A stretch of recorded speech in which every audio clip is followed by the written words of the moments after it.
көрермен, бұл бірге бір бағдарламасы бүгінгі студиямыздың қонағы грэпплингтен Азия чемпионы және 50-ден аса әлем чемпиондар мен жүлдегерлерін шығарған белгілі бапкер, жеңілмеген ММА жауынгері Нұрсұлтан Орынбасаров. Студиямызға қош келдіңіз. Құрметті көрермен, айта кетейік, бағдарлама демеушісі Олимпиад. Ендеше Нұрсұлтан мырза, айтыңызшы, Астанаға қалай жетіп келдіңіз? Астана ұнап жатыр ма өзіңізге? Енді негізгі Астанаға келгендегі мақсатымыз ішкі істер министрлігінің шақыруымен келдік. Ішкі істер министрлігінде есірткіге қарсы республикалық кеңес құрылған. Сол республикалық кеңес бүгін мүшесі атанып, сол жиыннан шығып сіздерге сұхбат беруге келіп отырмын. Рахмет. Ендеше әңгімемізді ММА-дан бастасақ, өйткені өзіңіз жеңілмеген ММА жауынгерісіз, иә? Рекорд сізде 4-0. Байқасам, барлығында 3 бұрыш деген әдіспен жеңіске жеткенсіз. Бұл сәйкестік пе, әлде осылай жеңіске жетуді мақсат еттіңіз бе? Жалпы ММА-ға қызығушылық бала кезден болды. Жалпы спортқа қызығушылық бала кезден болды. Бірақ енді мен өзім Алматы облысы Іле ауданы Ашбұлақ ауылында балалық шағым өтті. Сол жақта мектепті бітірдім. Ол кезде әрине бізде спорт үйірмелері болған жоқ. Кейін студент болғаннан кейін дзюдо күресіне қатысып жүрдім. ММА спортына шығуды армандадық бәріміз. Бір өзімізді сынап көрсек қой жекпе-жекке шығып деп. Сол ММА-дің үйірмелері болған жоқ. Сол кезде жаңадан бразилиялық джиу-джитсу ашылып жатқан болатын. Енді өздеріңіз білесіздер, джиу-джитсуда ауырту әдістері бар. Болашақта ММА-ға шықсам, ММА-ға керекті әдістер ғой деп, өзім джиу-джитсуға қатысып жүрдім. Сол жақта біраз әдістер үйрендім. 3 бүріс әдісін өзіме ұнады. Көбінесе джиу-джитсудан, грэпплингтен күрескен кезде сол әдісті қолдандым. Ең алғашқы жекпе-жегімді Алаш Прайдта өткіздім. Жалпы барлық кәсіпқой жекпе-жегім бәрі Алаш Прайд турнирінде өтті. ММА-дан тренерім Алмас Алязаков деген кісі. Ең алғаш жаттығуға барған кезде енді ол жақта көбісі аяқта тік тұрып жекпе-жек өткізетін жігіттер екен, жаңағы тай бокс, кикбокстың жігіттері. Сондықтан мен барған кезде бірден енді стойкасы мықты екенін білгеннен кейін бірден партерда ауырту әдістерімен тренерім көзіне түстім. Тренерім аз уақыттың ішінде алда Алаш Прайдтың жарысы бар, сол жаққа сені шығарам деп мені көп дайындалып та үлгермедім. Қанша уақыт болып еді? Бір айға жетер-жетпес уақыт. Өйтіп ММА-да қатты дайындалған жоқпыз, шыны керек. Сол джиу-джитсудағы әдістерімізбен сеніп Алаш Прайдта алғашқы жарысыма шықтым. Қарсыласым бірақ өте тәжірибелі, Шердог екі жеңісі бар. Жеңілмеген Бекқазы Тұрдымаматов деген Қырғызстанның мықты спортшысы, мықты грэпплері болды. Әрине, бірінші раундта 2 әдіс жасады маған, ауырту әдісін. Бірақ енді шыдап шығып ол әдістерден екінші раундтың аяғында өзіңіз айтқандай 3 бұрыш әдісін жасап, 3 бұрыш әдісін жасаған кезде де қылқындыру әдісі ғой, аяқпен жасалатын. Бапкерім бірақ сені қылқындырмай, оны үстіне шығып ұрып жеңін, өйткені техникалық нокаут деп жазылады екен. Сөйтіп мен сол бапкерім айту бойынша 3 бұрыш әдісін алып, жаңа соққы жасап, техникалық нокаутпен жеңген болатым. 4 жекпе-жегімде солай. Сонымен дайындалмай барып, сондай жеңіске жеттіңіз, е? Енді партерда дайындалып жүрдім. Ал енді аралас жекпе-жектен арнайы ұзақ уақыт дайындалған жоқпын. Алмас ағай жаңағы спаррингке шығарды. Сосын 1-2 өзінің тактикасын қойып, 1 айдың ішінде сол Алаш Прайдтың алғашқы жекпе-жегіне шықтық. Әдейі солай жеңілмеген жауынгер болып қалайын дедіңіз бе? Неліктен кетіп қалдыңыз? Енді жеңілмеген жауынгер болғанда жалпы ондай бір мақсатымыз жоқ. Өзімізді сынап көрейік деп жекпе-жекке шықтық. Сосын өзім бір спортты дамыту үшін адам сол спорттың фанаты болады ғой, шыны керек. Дзюдо күресін мен жақсы көремін өзім. Джиу-джитсу күресінде мен жақсы көрдім. Өте джиу-джитсудың жаңағы әртүрлі әдістері шын мәнінде қызықтым. Өзім шәкірттеріме, мен өзім жекпе-жекке шығып жүрген кезде бапкерлікті қатар алып жүргем. Джиу-джитсудан Ашбұлақ ауылында балалар тәрбиелеп жүрдім. Сондықтан енді джиу-джитсудың қандай спорт екенін көрсету мақсатында, бір жағынан насихаттау мақсатында енді әрине барынша өзім білетін сол джиу-джитсудың әдісімен жеңуге тырыстым, шыны керек. Кәсіпқой жекпе-жекте 4 жекпе-жек болса, одан бөлек енді әуесқойлар арасында да біз жекпе-жекке шықтық. Ол жақта да осы ауырту әдістерін жасауға тырыстық барынша. Бапкерлік жолды таңдап, өзім спорттық карьерамды ертерек тоқтаттым, бірақ Аллаға шүкір, бапкер ретінде де біраз шәкірттерім Абу-Дабида, Америка құрама штаттарында, Ресейде, Стамбулда, Түркия елінде өткен. Жалпы біраз мемлекетте еліміздің туын биікке көтеріп чемпион атанып жүр. 100 жылдығыңды ойласаң, ұрпақ тәрбиеле дейді. Сіз сол жолдасыз. Өзімнің Ашбұлақтағы өзім ауылым, өзім сол ауылда тұрам. Ата-анам сол ауылда тұрады. Сондықтан енді қолым бос кезде өзімнің інілерімді, сол ауылдың балалары ғой жалпы. Спортқа қызығатын балалардың көп екенін білем, бірақ спорт үйірмесі жоқ. Сондықтан осыдан бір 10 жыл бұрын Кеңес одағының батыры, армия генералы Сағадат Нұрмағамбетов атындағы Сағадат Батыр спорт клубын негізін қалап, осыдан 10 жыл бұрын спорт клубын ашқан болатынмын. Басында 10-15 баламен басталды. Қазіргі таңда енді мыңдаған спортшы өтті. Қазірде Алматы қаласында, Алматы облысында спорт үйірмелерінде шәкірт тәрбиелеп жатырмыз. Шәкірттеріміз жетістікке жетіп жатыр. Енді көп сұрақ қояды, не үшін Сағадат Батыр деп. Себебі әкем әскери қызметте жұмыс жасады. Мен де әскери салада қызмет еткенімді қалады. Мен де әскери оқу бітіріп, лейтенант шенін алып әскерге барам деп тұрғам негізінде. Өйткені ол бір әкемнің айтуы бойынша. Өйткені әкем осы салада қыр-сырын жақсы білем, мен саған жаңағы бағыт-бағдар берем, спорт саласында ешқандай танысымыз жоқ, ертең қалай жүресің, болашағың қалай болады деген бір кішкене енді әкелік бір не шығар енді уайымдады. Бірақ енді мен өзім сенімді болдым, спорт саласында да жеткен жетістігім болсын, және өзім жүрегім қалауы, бапкерлік, шәкірттерім тәрбиелеп, ол шәкірттерге үйреткен өзіме ұнады шыны керек. Мен өзімді осы бапкерліктен таптым деп айтқым келеді. Сондықтан өзім осы жол таңдадым, бірақ әкем басында онда не үшін әскери шенді алдың, не үшін соншама уақытыңды кетірдің, әскерге бармайтын болсан деген сияқты бір реніштері болды. Сосын ол кезде спорт клубының атауы жоқ. Сосын жаңағы Google-дан қарап, елбасымыздың айтқан сөзі сұхбатынан ең алғашқы тәуелсіз Қазақстанның әскерін қалыптастырған тұңғыш қорғаныс министрі, номер 1 халық қаһарманы армия генерал Сағадат Нұрмағамбетов екенін біліп, сосын сол Сағадат атамызды жастарға насихаттайын, спорт саласы арқылы осы Сағадат атамызды насихаттайын деген оймен осы Сағадат атамыздың атын клубқа бердік, шәкірттер тәрбиеледік. Сағадат атамыздың атын біраз жерге шәкірттеріміз шығарып жүр. Сосын жыл сайын дәстүрлі түрде джиу-джитсудан Сағадат Нұрмағамбетовке арнап турнир өткіземіз. Халықаралық ашық турнир. Өзіңізде қос диплом болған екен. Біреуі әскери, екіншісі IT мамандығы. Үшінші диплом бар қазір. Ол дипломдар пайдаға асқан жоқ, сонымен? Жоқ, үшінші диплом дене шынықтыру пәнінің мұғалімі, джиу-джитсу бапкері деген спорт және туризм академиясының магистрі. Осы мамандық бойынша қызмет етіп жатырмыз ғой. Әдебиетке жақын болып өстім. Достарым бәрі журналистер жалпы. Өзім осы бір ортада көп жүрдім. Ақын жазушылар достарым көп. Жалпы енді бала кезден өзім әдебиетті сүйіп оқыдым. Ғалия деген мектепте өзімнің ұстазым, жалпы сол кісі себепші менің жалпы әдебиетті жақсы көруіме. Жалпы сол қазақ тілі әдебиетін жақсы оқып, біздің Шәкәрім атамыздың, Абай атамыздың өлеңдерін жаттап, Абай оқуларына мені жіберетін мектептің атынан. Жалпы осындай бір қызықтар болды. Жақсы. Нұрсұлтан мырза, дәл қазір бізде эфирде жарнама, өздеріңізбен жарнамадан кейін қайта қауышамыз.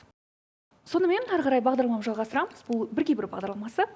Нұрсұлтан мырза, айтыңызшы, сіз енді ауылға барып қаншама шәкірт тәрбиеледіңіз ғой? Чемпион тәрбиелеудің құпиясымен бөліссеңізші. Ең алғашқы жалпы Абу-Дабиға апарып, ең алғашқы осы шетелде көк туымызды желбіреп чемпион атанған спортшы шәкіртім ол Мәди Құрманғожаев. Ашбұлақ деген кішігірім ауыл болды. Мәди Құрманғожаев әлем чемпионы деген атқа ие болған кезде біраз балалар қызығып келді. Солардың ішінде Жібек Құлымбетова 9 жастағы спортшы. Алғашқыда анасы інісін алып келген Жібектің. Жібек інісін апарып келетін, жай ғана апарып алып келіп күтіп отыратын. Сосын бір күні мамасы айтады, құр отырғанша сен де ініммен бірге күреспейсің ба деп. Сөйтіп ұлдардың арасында ең алғашқы қыз бала өзі жаттығу жасап бастады. Ерекше көңіл бөлдім. Ұқыптылығы, жауапкершілігі, мысалға жаңа берілген тапсырманы аяғына дейін жеткізуі, ол енді мен бапкер ретінде менің көзіме сондай жақсы қасиеттермен түсті. Сондықтан осындай қасиетпен түскеннен кейін ерекше көңіл бөлуге тырыстым. Бірақ өкінішке орай ол кезде джиу-джитсу енді дамып жатыр. Қыз балалар болған жоқ Жібектің салмағында, Жібектің қатарында жалпы қыз балалар болған жоқ. Сол үшін рұқсатын алып ата-анасының ұйымдастырушыларға айтып ұл балалармен күрестірдік. халықаралық жарыстарда шетелден келген ұл балаларды жеңіп алып жүрді. Сөйтіп әлем чемпионатына барып әлем чемпионы болды, көк туымызды көтерді. Калифорнияға барып Америкада да еліміздің туын көтеріп үлкен жетістіктерге жетті. Бірақ өкінішке орай біздің кеше ғана олимпиадада жүлделі орын алып келген біздің кейбір спортшыларымызды жастар білмейді. Оларға қарағанда блогерларды көбірек біледі. Және сол блогерлардың беріп жатқан тәрбиесі, солардың айтып жатқан контент арқылы тәрбиеленіп жатыр. Идеологияны бір сөзбен айтқан кезде блогерлар жүргізіп отыр, сөздің шыны керек. Сондықтан біздің еліміз мықты болу үшін, осы елге қызмет ететін, намысы биік, біздің ұлтжанды жастарымыз болу үшін біздің идеология мықты болу керек. Бүгінде сол Жібек Құлымбетова қайда жүр? 1 жыл болды, көрінбей кетті. Жібек жақында Иорданияға барып Азия чемпионы атанып келді. Францияға барып 2-ші орын алып келді. Бірге жұмыс істеп жатырсыздар ма, әлде қалай? Жібек Құлымбетова, содан кейін мен бірнеше шәкірттерім бар ғой чемпион. Жібекті енді қыздардың арасынан ерекше шыққаннан кейін оны барлығы білет. Ал басқа да шәкірттерім бар, елге танымал, джиу-джитсудан біраз жетістікке жеткен. Қазірдің өзінде Нариман Дауылбаев деген шәкіртім, өзім үлкен үміт күтіп отырмын. Енді тағы да бір шәкіртім біраз чемпион болды. Сөйтіп ол жігіт қара белбеу алғаннан кейін өзім шәкіртім, өзім бала кезден тәрбиеледім, жарыстарына апарып. Ол жігіт Самат Айтпанбет өзінің спорт клубы ашатын жоспарын айтты. Мен қолдадым, қолдап, өзімнің батамды беріп, осы спорт клубының ашылуына барып қатысқан болатым. Сол спорт клубта Жібек әрі қарай өзінің жаттығуын жасап жатыр. Енді ол Самат Айтпанбетпен Жібекте қазір енді Самат Айтпанбет сөз салды. Жібек екеуі енді спорттық жұп болып, әрі қарай енді отбасы болып, жалпы осындай жоспарлары бар. Жалпы 9 жастан бастап, осы 10 жыл уақыт аралығында мен Жібекті тәрбиелеп, бүкіл жарыстарына апарып, мынау күресін қойып, өзім тәрбиелеп, үлкен жетістіктерге жетті. Енді қазіргі уақытта енді Жібек ақыл сұрайтын кездерде, ақылдасатын кездерде әрқашан хабарласып, сұрап отырады. Жарыстары туралы осылай өзімнің, ал негізгі енді жаттығу барысын барлығын Саматта жаттығып, сонда дайындалады. 7 жыл бұрын Жібек бір сұхбатта айтқан екен: Нұрсұлтан мырза бізден кетіп қалса, Нұрсұлтан ағайымыз бізден кетсе, біз дайындала алмай қаламыз деді ғой. Кейін енді өзі сізден кетуге тура келді. Қазір енді өзі басқа жақта жаттығады деген секілді ғой. Сол кезде бір іштей бір қимастық болған шығар. Қарекет бағдарламасында айтқан сөзі ғой, Бейсен ағамыздың. Ол Жібек ол кезде кішкентай ғой енді. Кейін қалай қимастық сезім болды ма? Енді қимастық сезім болғанда бапкерлік деген енді шыны керек ең ұлы жұмыс деп мен білем, өзім осылай ойлаймын. Тренерский неблагодарный деген әңгіме бар ғой. Керісінше мен айтам, ең благодарный жұмыс ол бапкерлік. Өйткені өзін білетін нәрсемен бөлісу, оны дұрыс бағыт бағдар беру. Біз адамнан күтпеу керекпіз еш нәрсені. Өйткені мен өзім осы принципқа келдім. Яғни біз жақсылықты қолымыздан келгенше жасау керекпіз. Жақсылығымыз тиіп жатса қуану керекпіз. Ал енді әрі қарай адамнан жасаған жақсылығымызды күтпеу керекпіз. Өмір осыған үйретті деп ойлаймын. Менде бір қызық дерек бар. Сіз спортқа баратын кезде бала кезіңізде анаңыз түбегейлі қарсы болған екен ғой. Тіпті мектепте сол бой дене шынықтыру сабағына бармай кетіпсіз. Колледжге түскен кезде тағы да анықтама жазып беріп, дене шынықтыру сабағынан сізді аластатпақ болған екен. Неге соншама сізді дене шынықтыру сабағынан аластатты, айтыңызшы?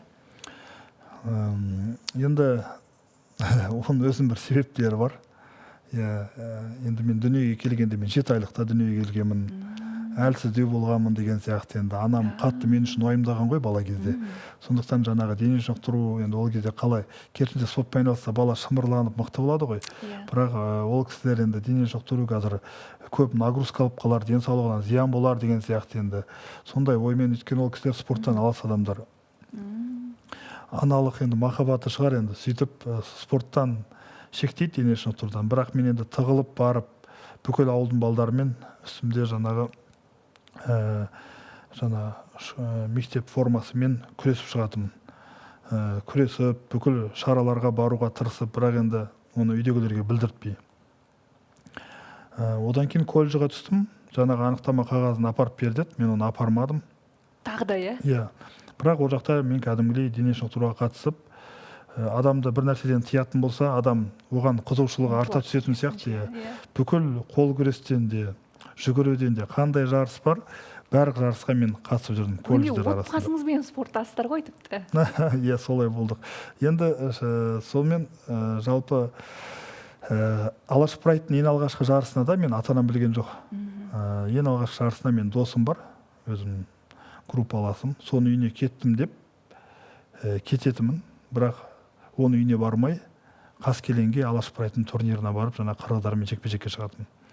Сөйтіп қарсыласым жеңіп келетімін. Ол кезде бір естелікке медаль береді, диплом береді, бір ақшалай сыйақы береді. Соны алып үйге көрсетпей, үлкен энциклопедияның ортасына алғыс хатты тығып, медалін тығып қойып қоятынмын. Өйткені үйдегілер ренжиді жалпы. Және аралас жекпе-жек болғаннан кейін уайымдайды. Сосын мен ойлаймын, енді менімен қатарлас өзімнің бірге жаттығып жүрген балалар керісінше ата-аналары қолдап, олар барып қуанышымен бөліседі. Мен керісінше өзім жетістігімді алып білдіртпей тығып қоятынмын. Жатақханада тұрдым, сол бір апта жатақханада тұрам, 5 күн. Сенбі күні Ашбұлаққа қайтам, жексенбі кешке қайтып келем жатақханама.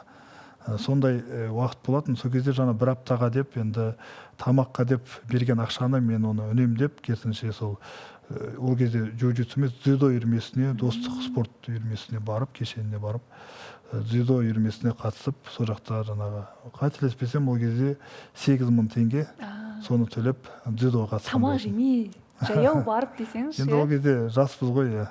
Не деген спортқа деген махаббат сізде. Ендеше, дәл қазір құрметті көрермен, эфирде жарнама. Өздеріңізбен бірер минуттан кейін қайта қауышамыз. Біз бағдарламамызды жалғастырамыз. Спорт деген, спорттық карьера ол ұзақ болмайды. Көп болса, мысалға 30 жас. 30 жастан кейін де ол спортшының әрі қарай өмір сүру керек.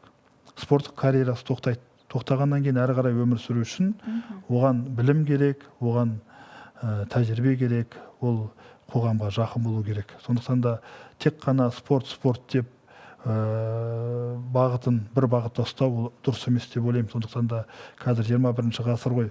Мысалға біз американ спортшыларын көрсек, олар мен сөйлесіп отырып, олардың рухани байлығына болсын, жалпы біліміне бір сөйлесіп отырған кезде олардың ойлау қабілетіне мен таңғаламын кейде.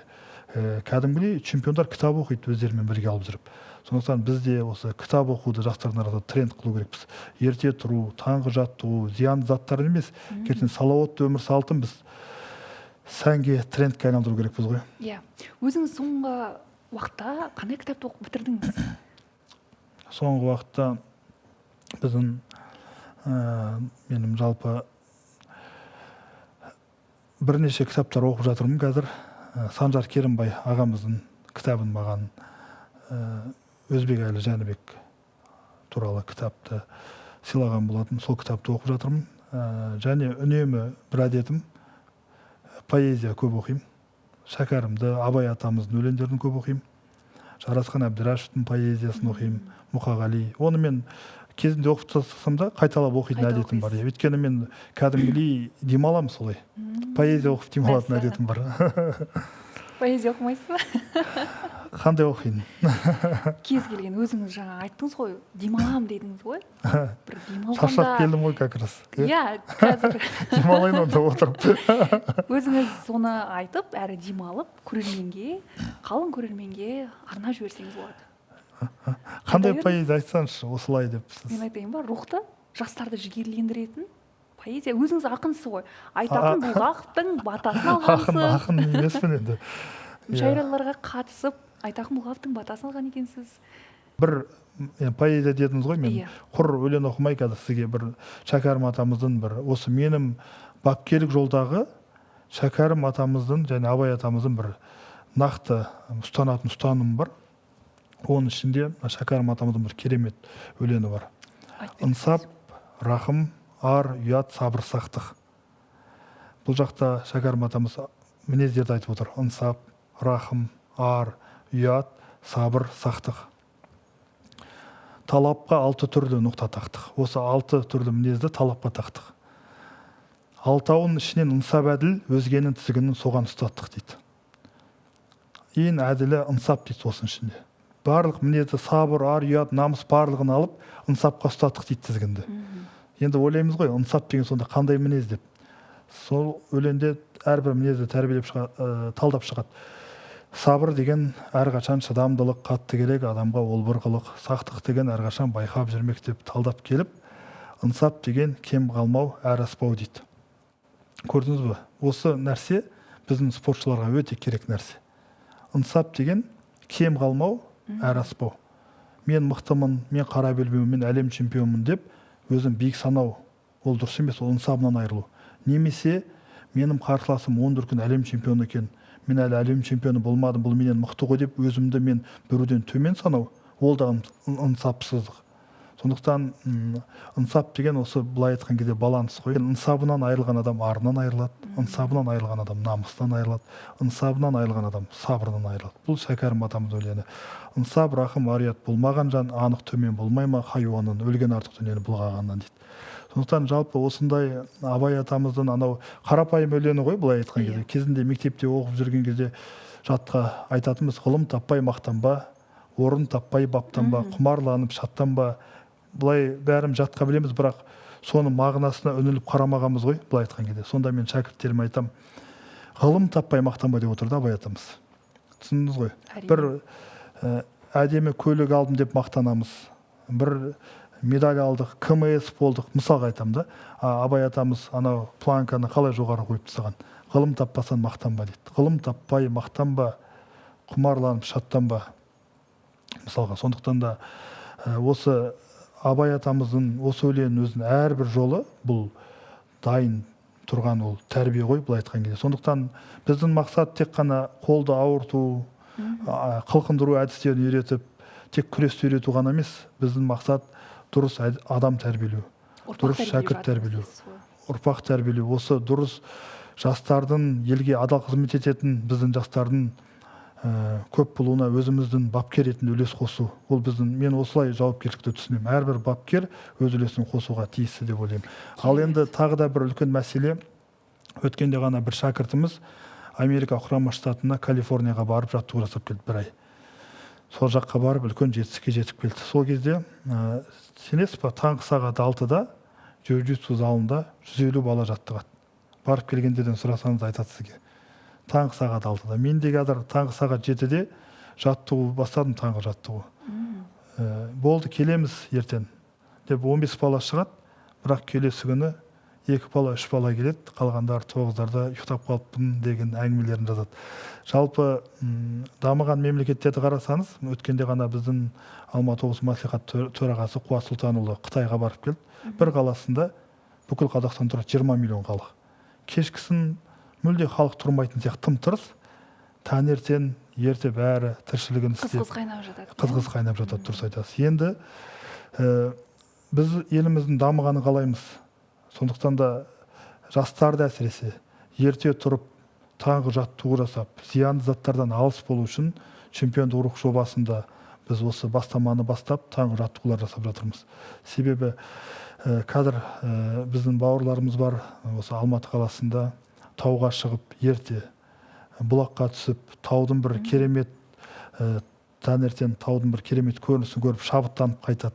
Сондықтан осылай табиғат аясына шығу, дұрыс демала білу, мынау денсаулыққа пайдалы нәрселермен айналысу, біздің халықтың дені сау болу үшін біз барынша дұрыс бағыт, дұрыс идеология жүргізу керекпіз. Сол мақсатта онда мен бір 2 шумақ өлең оқып берейін. Беріңіз, әрине. Тау туралы Жарасқан Әбдірашев атамыздың өлеңі, қазақтың классик ақыны Жарасқан Әбдірашев. Тауға шығып қайтайық бүгінде бір жеңілдесін түсіріп жүгін көңіл, дүние қоны жандардың дүрмегіне ілестіріп жіберді-ау дүбірлі өмір. Тауға шығып қайтайық, тауға шығып жүргендейін бейне бір жауға шырып, ертеліге су жетпей мұрнымызға қайда сығып барамыз, қайда сығып дейді. Шіркін, нағыз ойландыратын өлең екен. Арасында сондықтан тауға шығып, табиғат аясына шығып, жалпы осындай демалысқа жететін демалыс жоқ қой. Бұл сұхбаттан кейін мен ойымша көрермен міндетті түрде таңертең тұрып жаттығуын бастайды, ертең тауға баратын шығар. Нұрсұлан мырза, енді жеке өміріңізге тоқталсақ, сіздер 2025 жылы Сора ханыммен бірге сәбилі болдыңыздар, бауы берік болсын. Рахмет. Аралас жекпе-жектің спортшылары жүріп бастаса болды, бірден джиу-джитсудан жарысқа шығаратын Өзіңізше? Әрине, Дайындап мен жатқан шығарсыз. джиу-джитсудан, әлі кішкентай ғой, джиу-джитсудан қолымнан келгенше қолдаймын. Қазір енді сәбилі болғаннан кейін кейде ойланам, осы бапкер болып жүргенім, джиу-джитсу болып жүргенім, ертең өзімнің де осы бір қолымнан келгенше қолдау көрсетіп, бір өзімнің тәжірибемен бөлісіп, бұйыртса бір чемпион тәрбиелесем деген ойымызда бар. Сол күнге жеткізсін. Ендеше мынандай сұрақ. Енді Сора ханым туралы айтып өтсеңіз, ол кісі ара тұра октагонды сағындым деп айтпай ма сізге? Октагонды білмедім жалпы енді. Сағындым деп айтпайды. Неге? Сіз қарсысыз бәлки? Жоқ. Енді ол аралас жекпе-жек жалпы өзімде қойып кеткендегі бірде-бір себеп жалпы. Әрине жастықпен, балалықпен ғой, енді былай айтқан кезде қызық болды бізге. Бір жекпе-жекке шығып сынап көрсем ғой деген енді сол кезде. Бірақ спорттың аты спорт қой. Мен джиу-джитсуды ғылым ретінде қараймын. Ол жақта қаншама әдістер, кәдімгідей ойы ғана, тек қана физикалық тұрғыда емес, адам ойы да дамиды джиу-джитсудан. Сол себебі осы джиу-джитсу, грэпплинг сияқты спорттар жалпы ұнайды. Және енді өзі ол 3 дүркін әлем чемпионы ғой, қоян қолтық ұрыстан. Ол да спортта мысалға шыны керек бір ойын тәрізді спорт. Яғни ұпай санына, ол жақта бет алды төбелесе берген адам жеңбейді. Ол жақта жаңағы әдіспен, тактикамен жеңіске жету керек. Жалпы сондықтан да осындай спорттарға өзім де әлі шығам деген жоспарым бар. Мен де өзім де өйткені джиу-джитсудан 30 жастан асқандардың арасында не бар ғой? Мастер 1, мастер 2 деп айтады бізде. Сол өзімнің қатарластарыммен бірге күресіп, әрі қарай өзім формамды сақтау үшін, бұл жақта бір атақты болу үшін емес, жалпы өзімді сынап көру үшін. Өзіңіз үшін, иә. Сосын мынау жарыстың атмосферасын сағынам. Сондықтан осы сағынышымды басу үшін. Күтеміз. Ал енді Сора ханым октагонға шығайын деп жатса, қалап жатса, сіз қарсы болмайсыз ба? Ол октагонға жалпы менің ойымша, ол жалпы шығам деп ойламайды, өйткені. Енді ол қарсысыз ғой дейсіз. Жоқ, октагонға өзі де шыққысы келмейтін, оның ең алғашқыда өзінің мақсаты да сол болатын. Отбасы құрғаннан кейін жалпы октагонға жаңағы шықпаймын деген жалпы өзінің оның мақсаты, ол менің нем емес. Сондықтан жаңағыдай джиу-джитсу сияқты спорттар болады, ал енді октагон, аралас жекпе-жек, ол деген бір аралас жекпе-жектің спортшысы жарақатсыз, мен білмеймін. Шавкат Рахмоновты білесіз ғой өзіңіз? Жоқ, бәрінің жарақаты бар ғой. Мен өзім аралас жекпе-жекке шығып жүремін ғой, өйткені ол жақта жаттығу барысында жарақат алып қаламыз. Алда жекпе-жек келе жатыр, оң қолымның киесі қайырылып қалған.